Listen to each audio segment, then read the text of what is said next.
So, my dear students, this is the second chapter of your English book जिसका नाम है बोली। ये आपकी बुक रेजोल्यूशन जो है उसका सेकंड चैप्टर है। And now I am going to read. इसमें जो सिंपल सेंटेंसेस होंगे उनको मैं ज़्यादा एक्सप्लेन नहीं करूँगा because you are the student of an English medium school, तो आपको खुद को अंडरस्टैंड करना है इसको। चलिए, हर name was Sulekha but since her childhood everyone had been calling her Bholi the simple ton. और उसका नेम जो था वो चाइल्डहुड से सुलेखा था बट उसको चाइल्डहुड से भोली कहते थे because she was very simple term means a fool, मतलब बहुत ही सीधी सादी, lacking of common sense. She was the fourth daughter of नंबरदार Ramlal. When she was 10 months old, she had fallen off the coat on her head and perhaps it had damaged some part of her brain. This is the word brain. कि जब वो 10 month old थी तब वो coat से मतलब खाट से गिर गई, उसका हेड जो था उसके बल पे वो गिरी और उसका जो ब्रेन का कुछ पार्ट था वो डैमेज हो गया। That was why she remained a backward child and came to be known as Bholi the simpleton. इसी रीजन से वो एक बैकवर्ड चाइल्ड रही और उस वजह से उसको बोली सिंपल टॉन कहा जाने लगा। At birth the child was very fair and pretty, बहुत सुंदर थी, गोरी थी। But when she was 2 years old she had an attack of smallpox, उसको स्मॉल पॉक्स हो गया। Only the eyes were saved but the entire body was permanently disfigured by deep black pock marks. केवल उसके जो eyes थी वो बची, पूरी body entire means the whole body जो थी वो परमानेंटली डिसफिगर्ड हो गई डीप ब्लैक पोक मार्क्स से। पोक मार्क्स मतलब धब्बे, ठीक है ना, marks on the skin. Little Sulekha could not speak till she was 5, and when at last she learned to speak, she stammered. और till the 5 years old age वो बोल नहीं सकी और जब वो बोलना सीखी तो स्टेमर्ड करने लगी। She began to speak falteringly, मतलब अटक के बोलना, हकलाना। The other children often made fun of her and mimicked her. दूसरे चिल्ड्रन अक्सर उसकी फन मजाक उड़ाते थे और उसकी मिमिक्री मतलब उसका इमिटेशन करते थे। As a result she talked very little, और उसके रिजल्ट से, उसके परिणाम स्वरूप वो बहुत कम बात करती थी। Next page. Ramlal had 7 children, 3 sons and 4 daughters, and the youngest of them was बोली, सबसे छोटी उनमें बोली थी। It was a prosperous farmer's household and there was plenty to eat and drink. ये एक प्रोस्परस फार्मर का हाउस होल्ड मीन्स घर, बड़ा घर था। प्रोस्परस मतलब बहुत ही समृद्धिशाली। और ऑल द चिल्ड्रन एक्सेप्ट भोली वर हेल्दी एंड स्ट्रॉन्ग, सिवाय भोली के सारे चिल्ड्रन हेल्दी और स्ट्रॉन्ग थे। The sons had been sent to the city to study in schools and later in colleges. Sons को तो भेज दिया सिटी में स्टडी करने के लिए, बाद में कॉलेजेस में। ऑफ द डाटर्स की बात करें, राधा एल्डेस्ट जो थी had already been married. The second daughters Mangala's marriage had also been settled, second daughter Mangala की मैरिज भी सेटल हो गई। And when that was done, और जब वो हो गई, Ramlal would think of the third Champa के बारे में सोचने लगा Ramlal.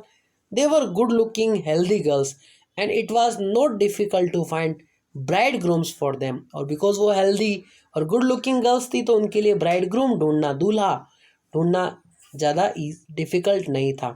But Ramlal was worried about Bholi. She had neither good looks nor intelligency, क्योंकि वो न तो अच्छी ब्यूटीफुल थी, नहीं वो वाइज थी, विजडम भी नहीं थी उसमें।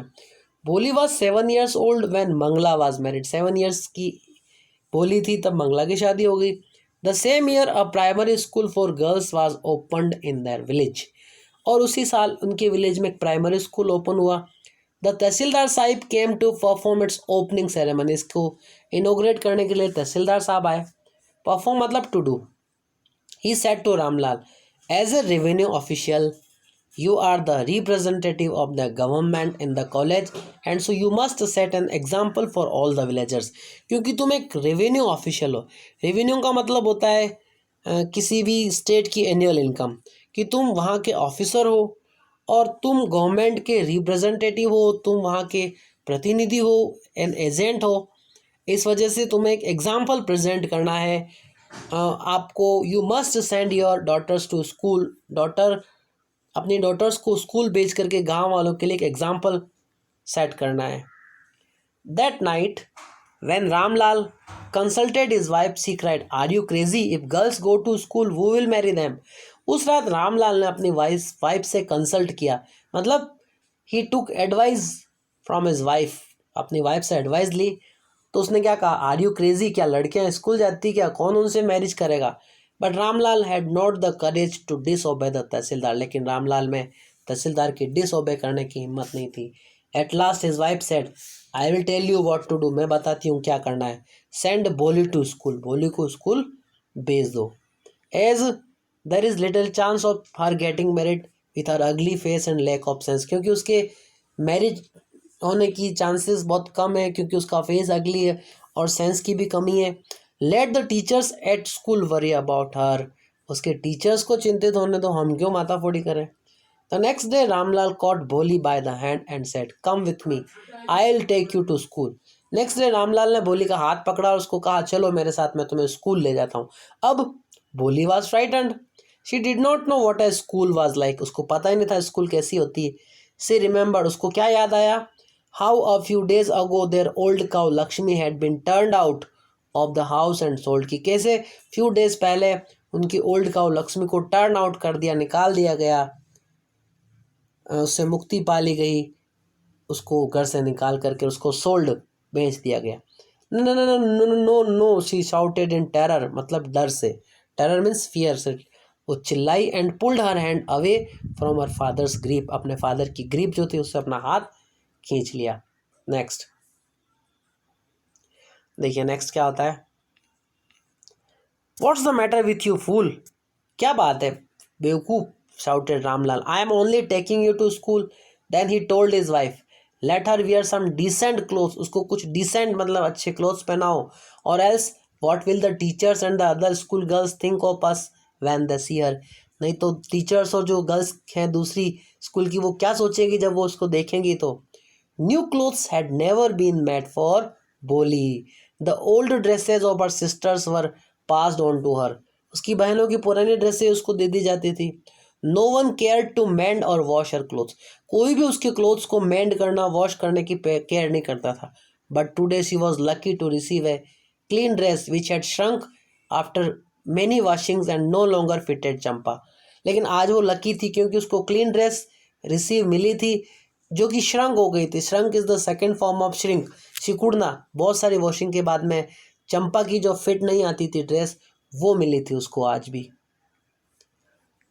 She was even bathed and oil was rubbed into her dry and matted hair, उसको नहलाया गया, उसके जो मेटेड हेयर थे, रूखे बाल जो थे उनमें उसको ऑयलिंग की गई, मतलब उसके बालों में पहली बार तेल डाला गया था. मेटेड का मतलब एंटेंगल्ड, उलझे सुलझे, twisted. Only then she did begin to believe that she was being taken to a place better than her home. तब उसको बिलीव होने लगा कि अब उसको उसके घर से भी बेटर प्लेस पे ले जाया जा रहा है. Next paragraph, When they reached the school, the children were already in their classrooms. Children के लिए क्लासरूम में चले गए थे. Ramlal handed over his daughter to the headmistress. Left alone, अब वो बेचारी अकेले छूट गई. The poor girl looked about her with fear laden eyes. अब वो जो पुअर बेचारी लड़की थी वो फियर लेडन आइज, आंखों में डर भरे हुए उस मैडम को देखने लगी. There were several rooms and in each room girls like her squatted on mats. Several rooms थे और हर रूम में गर्ल्स जो थी वो स्क्वेटेड, पालथी मार के बैठी हुई थी. स्क्वेटेड का मतलब सिटिंग क्रोज्ड लेग्स, बैठी हुई थी मैट्स पर, चटाइयों पर, रीडिंग फ्रॉम बुक्स और writing on slates. The headmistress asked Boli to sit down in a corner in one of the classroom. उसको कहा तुम भी एक जगह पर बैठ जाओ. देखिए क्या होता है आगे. Boli did not know what exactly a school was like and what happened there, but she was glad to find so many girls almost of her own age present there. अब भोली को ही नहीं पता था कि स्कूल कैसी होती है, वहाँ क्या होता है, बट वो बहुत ही ग्लैड मीन्स हैप्पी थी कि उसके जैसी एज की बहुत सारी गर्ल्स वहाँ पे प्रेजेंट थी. She hoped that one of these girls might become her friend, उसने ये भी होप किया था कि इनमें से कोई गर्ल उसकी फ्रेंड बनेगी. The lady teacher who was in the class was saying something to the girls, but Bholi could understand nothing. अब वो लेडी टीचर गर्ल्स को कुछ कह रही थी, बट भोली समझ नहीं सकी कुछ भी. She looked at the pictures on the wall. वो पिक्चर्स जो थे वॉल पे उनको देखने लगी. The colors fascinated her. Colours ने उसको बहुत ही अट्रैक्ट किया. Fascinated मतलब attracted. The horse was brown, just like the horse on which the Tahsildar had come to visit her village. The goat was black, like the goat of their neighbor. The parrot was green, like the parrot she had seen in the mango orchard. Mango orchard मतलब mango garden. And the cow was just like their Lakshmi. And suddenly Boli noticed, क्या notice किया बोली ने, that the teacher was standing by her side, smiling at her. Teacher ने उसकी तरफ देख रही थी और वो स्माइलिंग कर रही थी. What's your name, little one? तुम्हारा नाम क्या है? बो she could stammer no further than that. वो केवल स्टेमर कर सकी, केवल हकला सकी. Then she began to cry and tears flowed from her eyes in helpless flood. फिर वो रोने लगी और टीयर्स जो थे वो उसके आईज से हेल्पलेस फ्लड की तरह बहने लगे. She kept her head down as she sat in her corner. और अपने माथे को उसने झुका के ही रखा जब वो कॉर्नर में बैठी रही. Not daring to look up at the girls. उसमें इतनी डेयरिंग भी नहीं थी, हिम्मत नहीं थी कि वो गर्ल्स की तरफ देख सके. वो she knew were still laughing at her, जो कि अभी भी उस पर हंस रही थी. सो आज के लिए इनफ है. हम नेक्स्ट पेज को कल पढ़ेंगे. Till then good bye.